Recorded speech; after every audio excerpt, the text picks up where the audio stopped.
Hello bandits, today we're taking a look over the Hinterland survival adventure, The Long Dark. The Long Dark has recently come out of early release and is now complete, though the developers are still looking over different tweaks and fixes to enhance the user experience. It's a slow title which will take some time to get into and again is not one for those looking for instant action.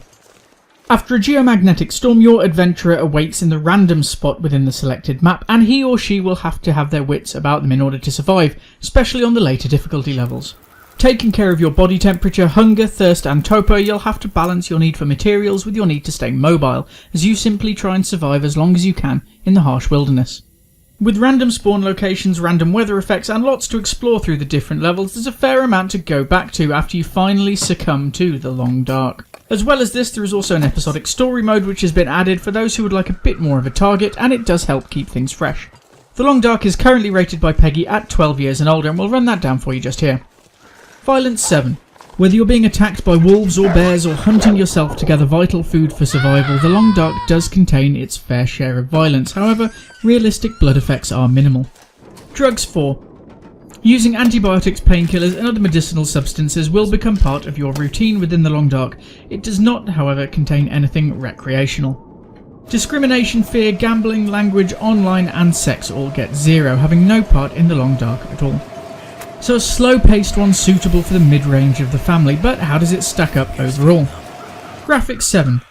The heavily stylised graphics are very pleasant to look at most of the time, and the landscapes and weather effects are very well done. Some things do great on you though, and abandoned buildings and especially vehicle interiors are somewhat of an eyesore, especially considering they can't be used or move at all. Story 5. The addition of a story mode late in the game preview program saved this score a little, though the episodic and slightly detached nature does mark it down. Sound 10. There's a little background music which is very nicely done, but the sound effects really stand out here. The minimal voice acting is done well, however weather effects and your snowy footfalls are all superbly done. Replayability 6. No multiplayer of course, however with items to go back and collect, as well as random spawns for weapons and items and a good number of different areas to explore, you do have a few reasons to get back in game again after your survival journey ends.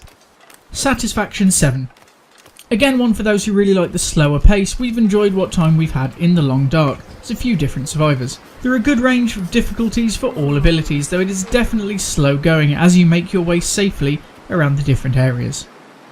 That's all from us today. Don't forget to check out the full extended review as well as more gaming news, opinion and humour at pixelbandits.org, or subscribe here to keep up with just about everything.